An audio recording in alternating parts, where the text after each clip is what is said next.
Nggih Bapak Ibu kawula sakatan saking campur sarikes sandi enten marak sowan ingkang Widawati cacah wonten 3 ingkang wiwit saking tengen piyambak punika ingkang mijo saking Tlatah Cawas Klaten punika panjenengan Mbak Chandra.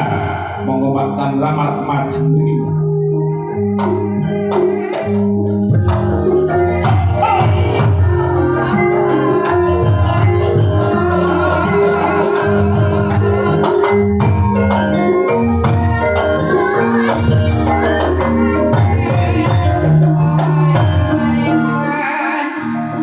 Gedeksipun ingkang mijo saking Tlatah Semangu Gunung Kidul Tlatah Wonosari Gunung Kidul punika boten sanes Bapak Esti Larasati. Monggo Mbak Esti parang maju mriki.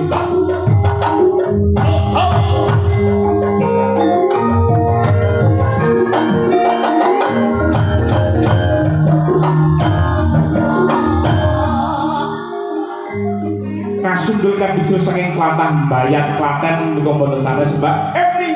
Monggo Mbak Eni marak maju mriki Mbak.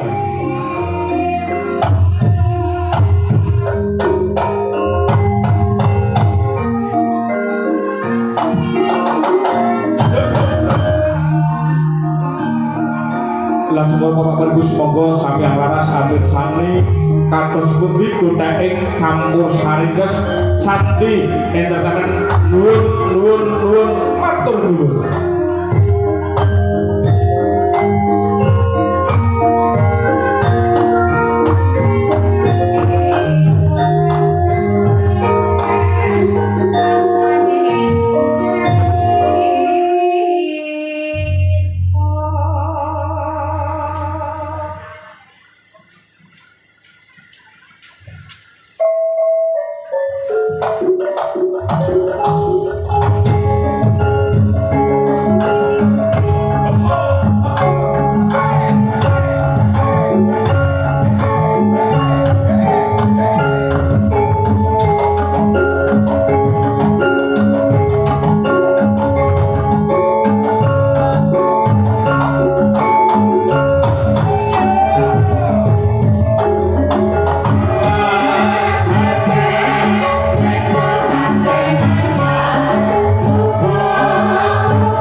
Matur sembah nuwun kala sampun sambuka saking rencang-rencang campur sarikes sandi enten kamijo saking Tlatah Gunden Barat Cawas ingkang dipun pasarenipun Ibu Sandi.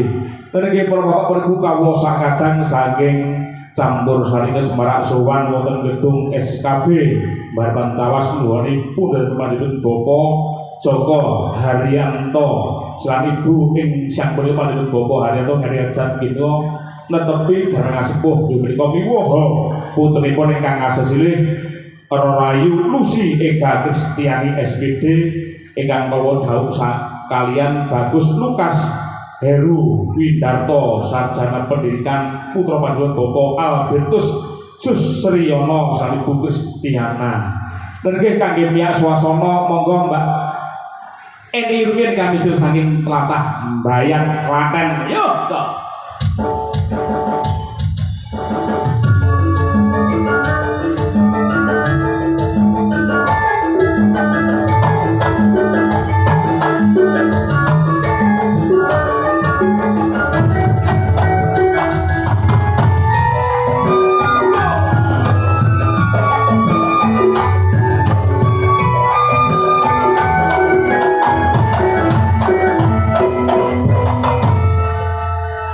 Nggih matur sembah nuwun lujeng siang dukap sonten Mbak Eni. Nggih sikil siang dukap sonten Kang Mas MC. Nggih lujeng pepanggihan kalian kawula sak rencang lumantar Santi Entertainment. Nggih nyambut gawe bareng-bareng ya. Bareng-bareng ajar ya bareng-bareng. Golek duit ya dhewe-dhewe. Lah kok terus endine ngono. Nggih mboten kata lampir ngaturaken lujeng siang kagem sedaya para tamu. Nggih. Lujeng kalenggahan menika Bapak Ibu pun sekecaaken ke dalam sarencang Santi Entertainment ingkang sowan. Lan boten kesupen donga dhumateng Mas Manten kalau Mbak Manten. Iya, semoga ini keluarga yang berbahagia. Amin. Dengan Mas, ketika ini ngomongan begitu. Nggih. Ya. Tadi itu bahasa dhewe atur panglipur. Pokoknya gunung tanpa gunung dan punika sampun metu sok, Mbak. Metu sok lah ya. Terus tugo ya. Tugo baru metu sego to. Metu jeruk. Oh, tujer. Iya. Mau ngaturake lagu apa kang jugo kali swasana siang menika Mbak Eni. Kawani kah? Adalah mana satu? Menem napa enam. Ya. Sing gampang mawon nggih Pak nggih. Kanggo ngelamar. Kula tak ajari mawon. Kula icah. Sami Mbak kula niki kula iki bawa-bawa sasi mboten saged lho. Namung ngajar kula betakipun kalih dhuwur lanang menika juragane son. Menika wah niki gane dinten iki dinten sing sae Mbak. Niki watak MC sing sae-sae padha payu gane kantor kula pilihan Mbak. Jenengan MC pilihan. Pilihan maksudnya pilihan terakhir. Kira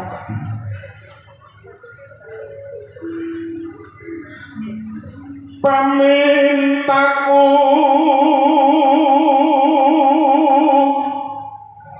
nemasipase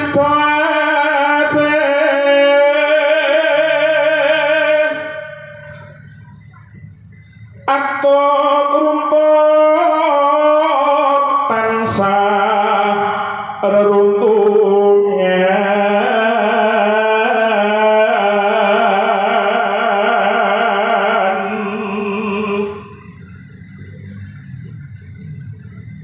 ing sarina sawe ini di bawah nyambut gawe iki apa perlu samsat dasdes. iya aku yo kok. Oh, kok. Soale ngentosi tintingane niku malah tintingane ra masalah. Datang kenggang sarabut lamun adoh caketing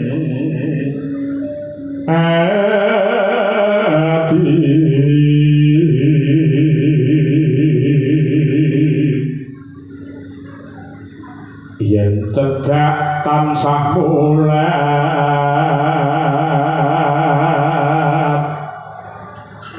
sida asih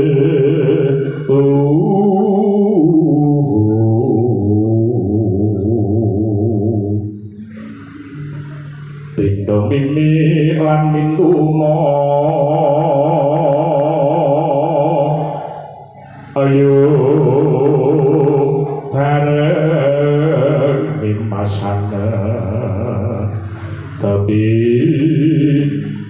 wajib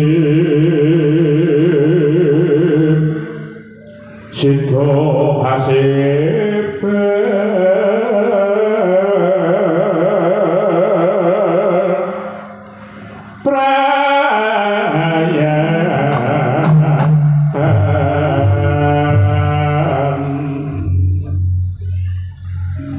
Iki Mbak Eni niku jalur saking wingking mereka suatus keluarga besan diaturi foto sarangan kalian Mas Manten kali Mbak Manten. Jadi aku pangat nong usul-usul benar usul opong. Mulai. Monggo Mbak Eni. Aku kene sehat yo aku. Suwe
Eni. Dalam kamar. Niki derek bedonga ngipun Bapak Haryanto sekaligus kan Hari Hajat ing sang menika sepatus tunggalipun awet ngomong putra wayah lan sasampun wontenaken tansah sang menika sepatus tunggalipun rezeki boten lokak ning malah samsa tambah tebak ora lempok ning malah samsa tambah bakoh Allahumma Amin ya Mas.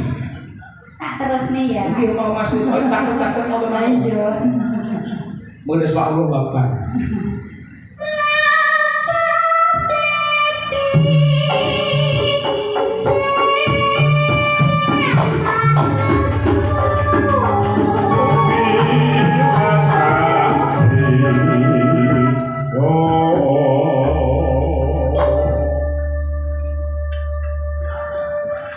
Mugian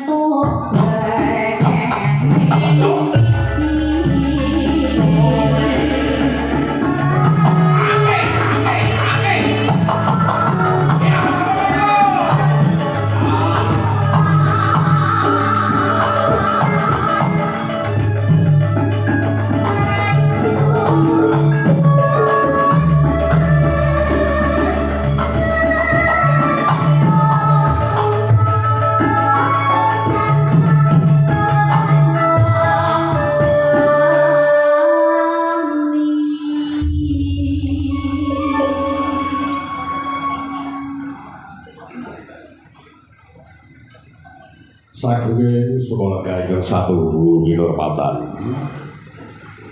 Sewu Diago Paraksono Ketemu Bapak Ibu ingin kasebat saking pamiyoro lumadini tata upacara dokumentasi ingkang pisan saking keluarga dan Bapak Ibu pisan sunter sebagai saking Ngayuk Jakarta Timur ingkang lajaripun ing mangke muni dawuh saking Sri Atmojo Temanten Putri nggih Mbak Lucy menika daftaripun foto sampun kaserah dikirim ke kula. Ingkang pisan saking keluarga besar Tah Wiro Diharjo.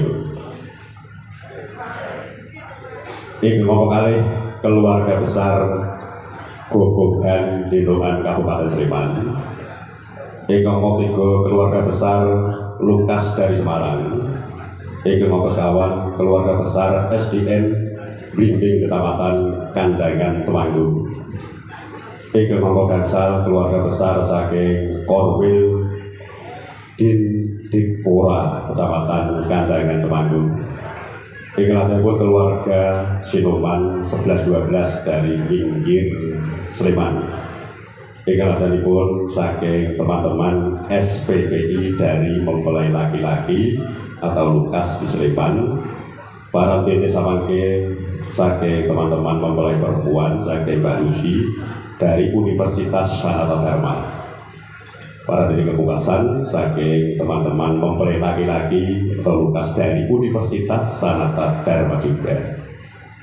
Kepada yang terhormat Bapak Ibu yang kami sebut nanti mengadakan dokumentasi dengan mempelai berdua. Terima kasih. Monggo Kang Mas dipun lajengaken suwapangipun matur nuwun. Pada matur sembah nuwun bahwa sampun daturaken langgam suatu larsipun belum saringan kalian Mbak Eni kami jil saking telatah Mbayar Klaten.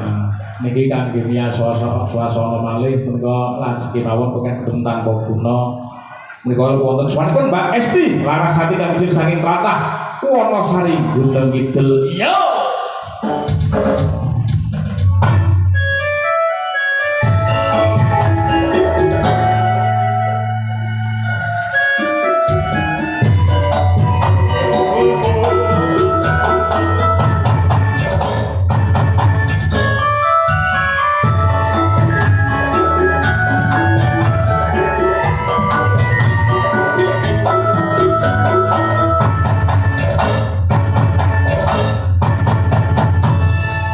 nggih matur sembah nuwun lujeng sonten Mbak Esti.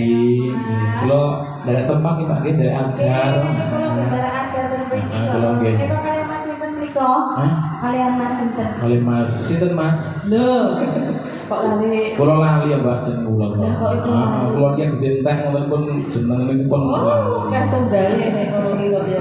Nggih kula sakali Mas Telo. Mas Telo, nggih alhamdulillah nek nderek mlayu bahagia ya Mas. Nggih. Datang pinangan kekalih. Semoga bahagia. Nggih semoga menjadi keluarga yang sakinah mawaddah warahmah. Seperti dari putra putri. Cukup kali anu kawelas ke Wah, mawon. ya malet Mbak Ero Mas ya. Nantangannya lak limpo ya. Nggih iki diatur ingkang menapa Kang Mas? Pun monggo wong kula mboten bayar jenengan kok Mbak. Terus jenengan jangan nyanyi nopo pun monggo. Nggih niki ajeng sing gumiak napa sing alus malih Pak Bu? Niki dibanding sing ra digumiak apa sing laras Pak Bu. Pripun? Dengar-dengar.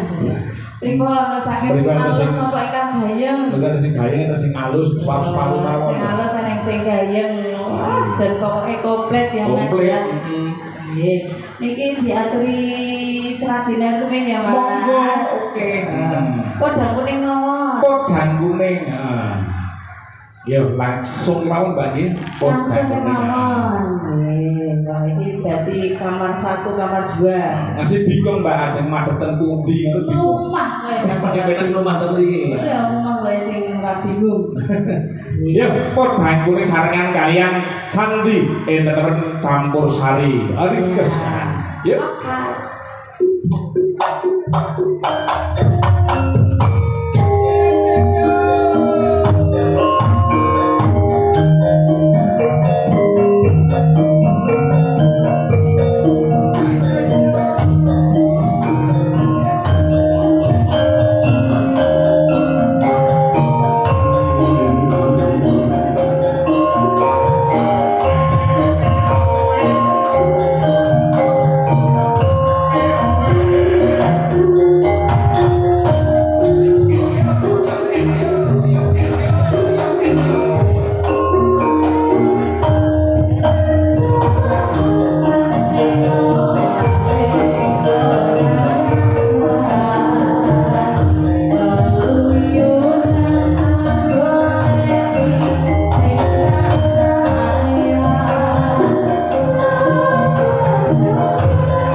ikhlasipun Sairagenan.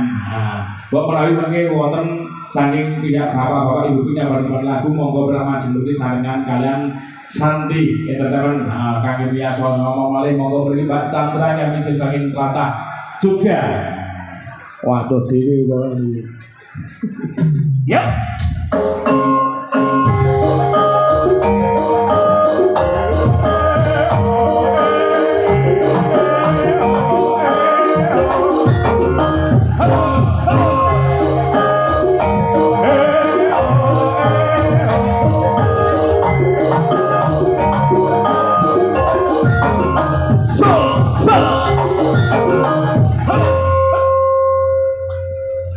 Nggih matur sembah nuwun wah jan campur sari Santi Group niku wah jan tenan iki Mbak nggih wah jan jos sae niki kerja sarengan kalian Son Eka Nada wah jenengane Son ku yo panuwaris tenan sambene pinang-pinang jan Nggih, kula mbak anak kalih Pak Eko niku. Kalau Pak Eko wah jan Sampene lak bos sayur kan. bos sayur Tinggal bos kering. bos tanaman itu maklar penyanyi Bos sayur kok ora seneng mangan sayur kok Pak. lah senenge mangan napa Omangan wong.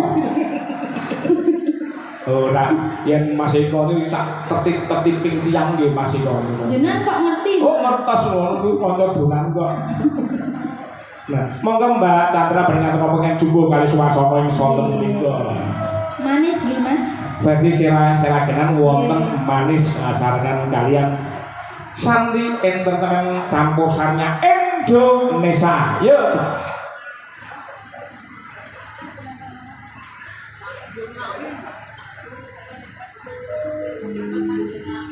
Madiun Ngawi mengke bar niki diaturke. Mbok menawi wonten request monggo mriki. Thank you.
Nggih para bapak ibu kawula sakatan saking campur satgas Santi Group badhe mentos awis kangge ngajengaken atur pambagyan monggo.